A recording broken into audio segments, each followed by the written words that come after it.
Ghost in the Night with Phil Sams.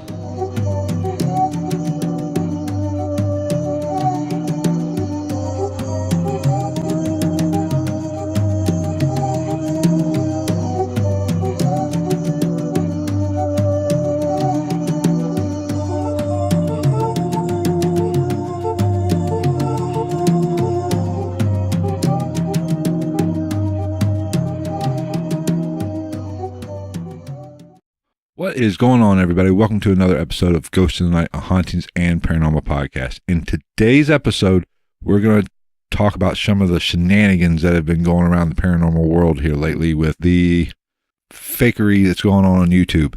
What evidence do we believe? I mean, at this point, we look at some evidence and it could be the most credible piece of evidence, but we almost have to look at it with a skeptic's eye and say, you know what, there is some BS that could be going on there. So that's what I want to talk about in today's podcast. But before we get that rolling, let me go ahead and do some of the business stuff. Don't forget to go over to philsams.com. Now, from my website, you can subscribe. You can subscribe to the YouTube channel. You can also listen to every podcast. You can comment there. Every podcast has a show note page, so you can really get interactive right there. Let me know what you think. If you have a story to tell, there's a contact me page. Go ahead and hit that and give me a brief description of what you want to talk about or your story or your experience, and I'll get back with you and maybe we'll have you on the podcast. And also, I just started a Instagram page. You can find that under ghost_night_podcast. So go ahead and follow me there as well. Oh, and also almost forgot. Now, if you listen to the podcast from the Halloween special, and if you didn't, shame on you, go back, stop right now. Go back and listen to it, then come back to this podcast. If you listen to that, you remember that I did a live EVP session on the podcast. Didn't get anything, and after I recorded the podcast, I kind of listened to it again, see if I missed anything, ran it through the computer.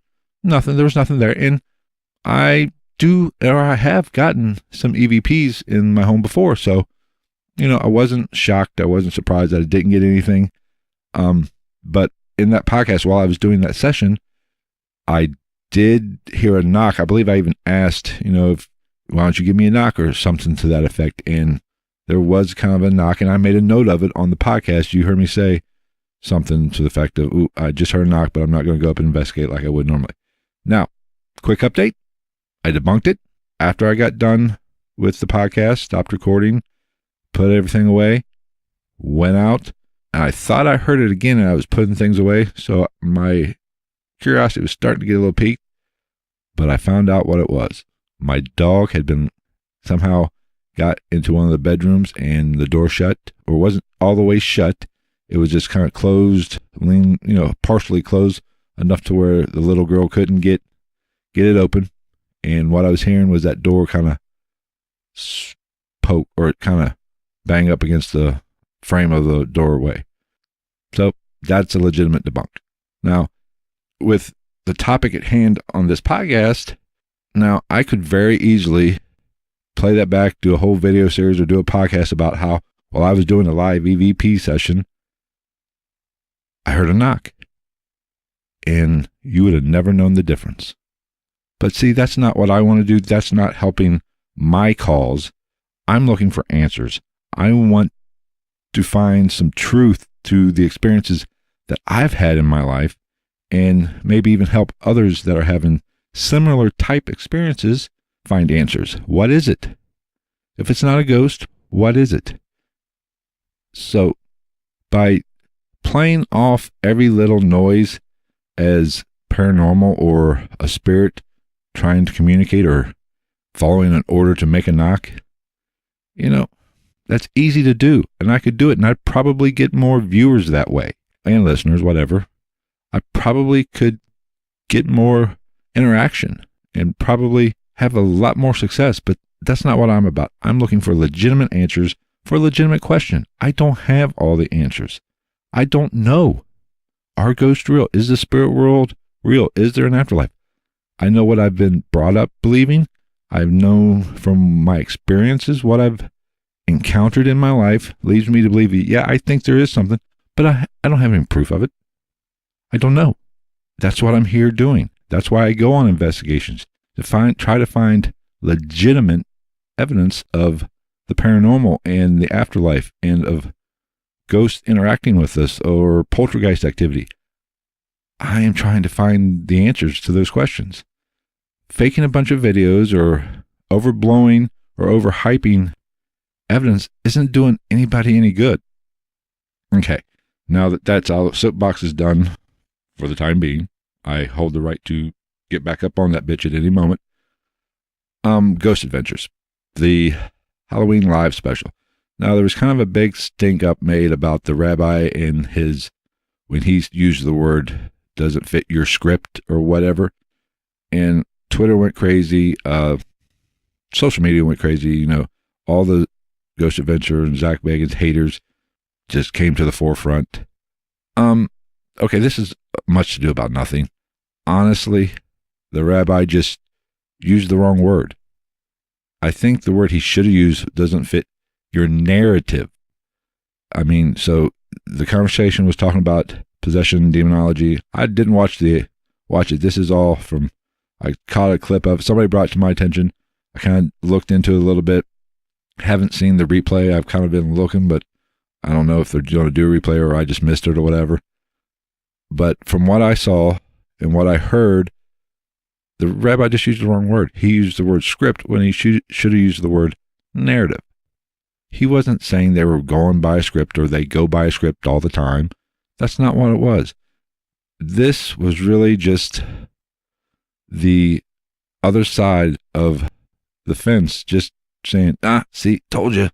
You're reaching. You could take a word from anybody's conversation in any walk of life and change the context to it. That's exactly what happened. He just used the wrong word. He misspoke. He just used the word script when he should have used the word narrative. So it happens. It's really, it's insulting that people take the time and energy to make a big stink about it when there's really nothing to do. Trust me, Ghost Adventure does enough on their own. You don't need to nitpick this little piddly stuff. Just watch the show. For the love of God, Baggins gets possessed every episode. He's at least hitting a wall every episode. How he hasn't had a nervous breakdown? You would think there'd be some mental scars if you get entered or possessed that many times over a course of a year. You think you'd have some scar tissue on the old noggin there. That is the issue with Ghost Adventures. Now, I'm not saying, with the YouTube fakery that's going on, I'm not saying that Ghost Adventures is faking evidence. Not saying they're not. I'm pretty sure from what I've seen in my experience of watching that show and my experiences as looking at evidence, they overblow evidence. I don't think they do their due diligence on actually trying to debunk it. Yeah, they try to debunk a few things, but I think every little knock or noise, they say paranormal or unexplained paranormal, which I'm okay with using unexplained activity or unexplained knock. Perfectly okay with that. But I still think you should take the time to investigate and find out what it was. Now, Ghost Adventures is just one of those things that it's entertainment. Even if they were faking evidence, I don't blame them for doing it. It's a viewer-based business. They get paid by the amount of viewers. They are all pretty wealthy, probably. I know Baggins is pretty wealthy. I don't know about the other guys. But they made a healthy living. Their paycheck depends on viewers. No viewers, no sponsors. No sponsors, they get canceled. They're off the air. They're unemployed. So I understand every week they have to come up with great evidence to keep the audience engaged and keep them coming back for more. I get it. I'm okay with that. Now, but I think they could be a little bit more honest, a little bit more scientific, I guess. Not everything, every bump of the night is paranormal. Just like my dog hitting the window or hitting the door. Wasn't paranormal. Wasn't Casper trying to open the door. No, it was my dog trying to get out of a room. But you have to go investigate. You have to exhaust every possible explanation that you can think of before you go saying it's paranormal. And even once you do that, doesn't mean it's paranormal. It just means you don't know. So I'm okay with saying unexplained. Now, they do hype it up. They hype up every knock. And every light anomaly. If I hear the word light anomaly or matrixing come out of his mouth one more time, you know what? I'm going to start a drinking game. Next, on Saturday, when it's on, I'm going to drink every time we hear the word light anomaly, matrixing, or he gets pissed off, gets possessed and gets pissed off and yells at Jay or somebody. I guarantee you, most of us probably wouldn't make it to the halfway mark, or at least the 45-minute mark, because the first 20 minutes or so is just, them interviews and whatnot. But I guarantee every episode, it's matrixing, it's light anomaly coming in and out of Aaron or whatever. Really, it's an orb. And I get a kick out of most of them. Most of the time, it went into Aaron. No, it went behind him. Look at it. It probably wasn't even anywhere near him. It was probably closer to the camera. But it makes for better television. I get it. I understand it. Okay. But the problem is, we as viewers get sucked in and we buy the BS. And just like the live events, you can follow on Twitter and post and stuff while you're watching it. That shit's comical to read. That don't even watch the show. I just watch, if I do watch a live event, I'm watching the bottom ticker basically, just reading the Twitter comment, because it's funny. It's better than the actual show, but it's entertainment, and I get it. If you're using Ghost Adventures or any of the paranormal shows as scientific evidence, therein lies your problem. If you want evidence, go out and get it yourself. Don't rely on Zach and the boys to get your evidence for you. And be entertained by it, and that's it. Laugh when Zach gets possessed and punches a wall. That's what I do. Because, it happens every week. Every week, no doubt. You can set your watch by it. He's going to get oppressed or possessed and yell at somebody. Which, what would make really great television is if next time he yells at it, tells somebody to get out, or, gets all pissy with him, is for Jay or Aaron to just cold cock his ass, knock him down. That would be paranormal, because that would be funny as hell. And I'd probably watch more. But you got to take it for what it is. It's a television show. Yes. Do they find some evidence? Sure they do. Do they find as much as they say they do in that half hour? If you listen to last week's episode, I was at Thornhaven. There was no evidence there. I did not experience anything there. I didn't even have a heavy feeling in that place. And all my recordings, there was, so much noise contamination of people on different levels you could hear. I had to throw out most of my evidence because I couldn't prove anything. I think there's some things there, but I can't prove it. I can't filter it out enough to actually say, okay, this is what it is. So I don't know. Enjoy the show, watch them, and just take it for what it's worth. It's entertainment, and that's all it is. Okay, now let's get to YouTube. This is more comical and more sad, really, is what it is. If you're shocked about this whole Moe dude getting caught faking evidence, it's almost funny. I'm surprised it doesn't happen more often than it does. Basically, for those of you who don't know, I'll kind of break it down for you. Apparently, I haven't seen the video because when I heard about it, it had already been taken down, but I've seen other people who had reposted it or reshared it or whatever. He was filming in I believe the basement of some house, whatever. And he was going through a spill, holding the camera, kind of doing a walkthrough type scenario. And he says something about asylum, and you hear noise, and you hear him say, hey, God, you're too early. Wait till I say the word asylum. And you can actually see a guy in the room.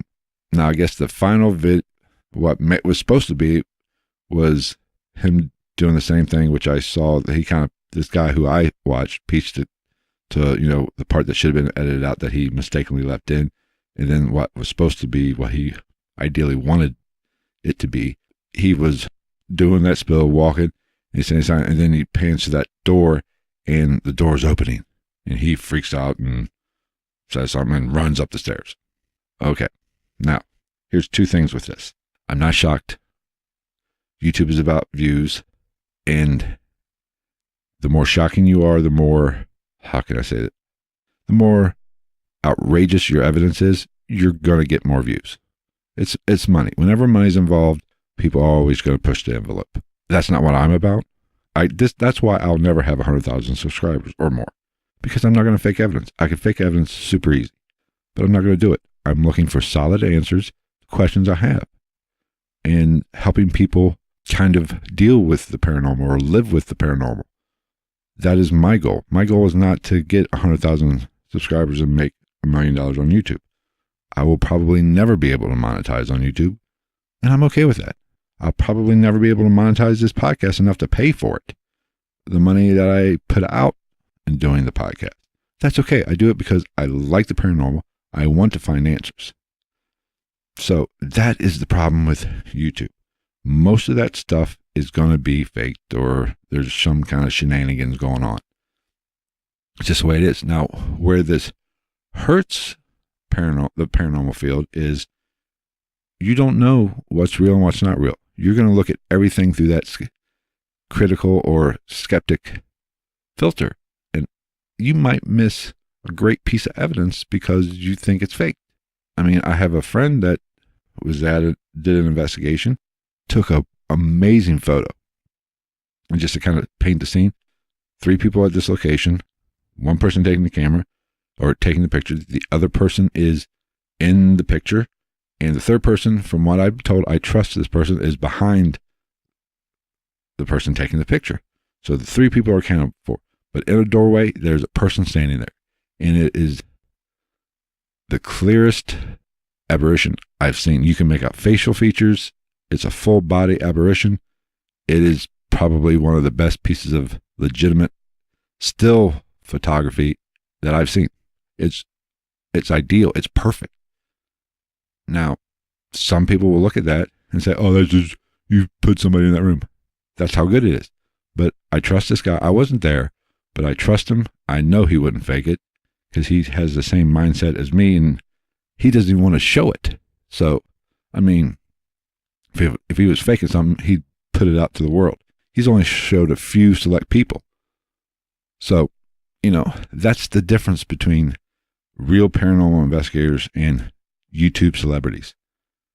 They're looking for views, so they're going to play fast and loose with the rules on faking evidence. But getting back to him, this Moe guy in particularly, okay, we covered, you're faking evidence. Now, there's 2 things you got to do, buddy. I mean, here, if you do it, you got to stick to one lie. Now, once he got called out on it, people saw it. He said he was hacked. He went to the old, I was hacked, which, hey, fine. Use it, go with it. But then later on, he was trying to get the attention of somebody. He changed it to trying to get to the attention of somebody else. I don't know which one's true. I don't really give a rat's ass. My point is, pick a lie and stay with it. If you're going to go with your first initial thought was to say, hey, I was hacked, stick with that, take it to the grave with you, and just beat that home. Don't switch up. It just makes you look even worse. Second of all, here's how you can spot the fakes.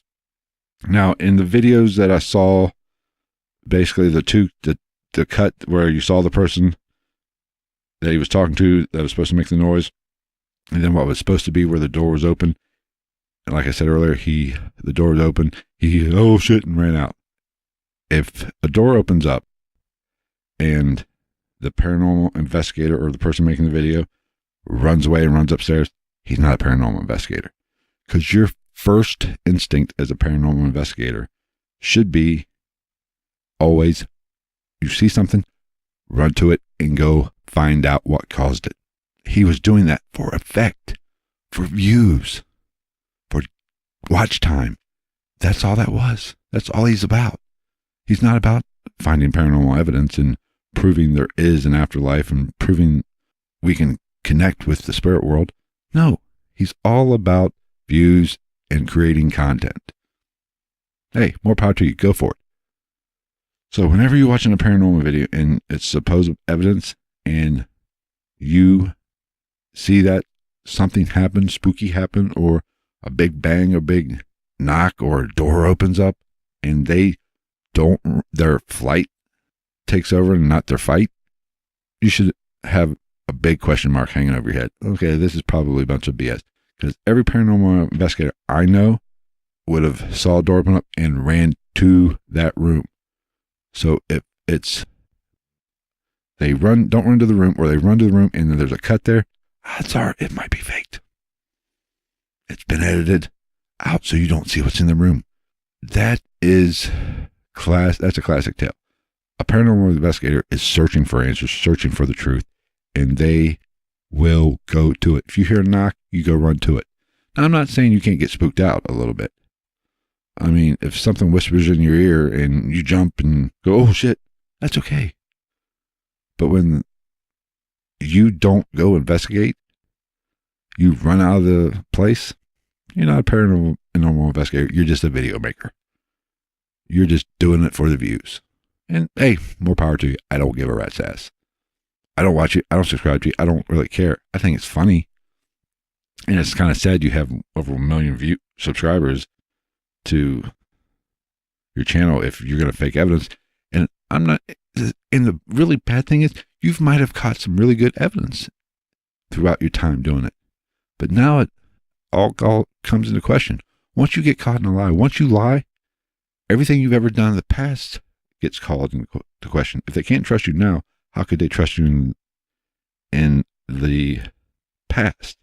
So they're going to look at everything you do with a critical or doubtful eye now. So I'm not going to fake evidence. I don't have to. If I want to do something for entertainment purposes, I will let you know. This is a dramatization. So why fake evidence? You're just hurting the field. And I get you want views. Okay. But we as viewers and as people who interact with those people, we're just feeding the fire. I mean, the more love you give them, the more they're going to want to do it. We all crave attention. And so if they fake evidence and you give them the attention, then that's partly on you you can't get too pissed off. You fed into it, especially those people who are still, got his back. Fine, have his back, but just realize his evidence is tainted now. It's just the way it works. It's not worth it to me. Of course, I'm not making a living doing it either. Maybe if I was making good money doing it, maybe I would fake evidence too. I don't know. Probably not, because I want to find answers. I have a job. I don't need to make money from this. I just want to find answers. And this podcast and video series is my way to express my thoughts, share what I find, and maybe answer a few questions along the way and share your stories. So that is, I'm not pissed. I'm not upset about any fuckery that's going on in YouTube or in these paranormal shows. I watch for entertainment purposes. So I'm not going to sit here and bash them completely, but you need to take a long, hard look at yourself. You've kind of caused the problem by showing your loyalty, but don't be surprised when shit goes downhill. So, take all these shows and all these videos for what it's worth. When I post a video of evidence, you're going to hear me say, I don't know what it is. Give me your opinion, because I don't know. I've done it on 2 videos so far. Matter of fact, the last one from the second video from Post-Town Elementary. I found something at the very end. I don't know what it is. Kind of looks like a shadow person. Don't know. I asked your opinion. Let me know what you think it is. I'm open to suggestion. I'm not even saying it's definitive proof. I don't know. It looks like it. It might be, or might be a trick of the eye. I mean, it was the pictures on there are from a video where I took, then I cut it out and froze it to kind of show it. So it was a video. So it could have been a person standing there, but I'm pretty sure it wasn't, because nobody came into the room and I stood back there for a while. A while. So I don't know what it was.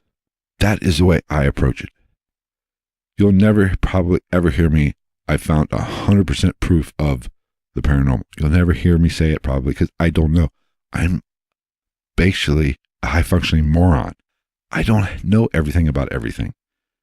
I know a little about a lot of things, but I'm not an expert in photography or light. I don't know how all that works sometimes. So sometimes I'm looking at a video or a picture, there could be a plausible explanation that I'm not getting. So for me to say it's paranormal just means I can't say, or I can't say exactly what caused it. So technically to me it's paranormal, but to an expert it might not be paranormal. That's why I will always ask for somebody else's opinion on any piece of evidence that I catch. And I will want whoever views the videos or listens to the podcast to give me their opinion on even an EVP. Whatever. I will never say this is 100% proof of the paranormal. You'll just know, because I'm not smart enough to know all the angles. I have common sense, and what I really rely on is my personal experiences, which can't necessarily be documented that other than me just expressing them. So it can't be proven. So I don't know. That's what makes the paranormal field so complex. You never know. So that's going to wrap up this episode of Ghost in the Night. If you have a comment, you have an opinion on this topic, feel free to weigh in on the Twitter page or at philsams.com, at the show note page, or on the YouTube video in the comment section, or shoot me a DM at night_ghost on Twitter. Let me know what you think. You know, if you're 100% supportive of some of these guys, then let me know. Say, Phil, you're being an asshole. That's fine. I'm okay with that. Just, let me know what you think. Like I said, don't forget to subscribe to the YouTube channel. Go ahead and subscribe to the podcast, however you listen to the podcast. Leave me a comment. Let me know what you think I'm doing wrong. Let me know what you think I'm doing right. Just get involved. Don't forget to follow us on Facebook at Ghost in the Night Podcast. Follow us on Instagram now. And also, don't forget, there's always Old Faithful Twitter. Follow me there at night_ghost. That's where I do all the updates, or if something's going on with the show, I do a few polls every now and then. So definitely worth following there. And visit philsams.com. Until next week, take care. Bye.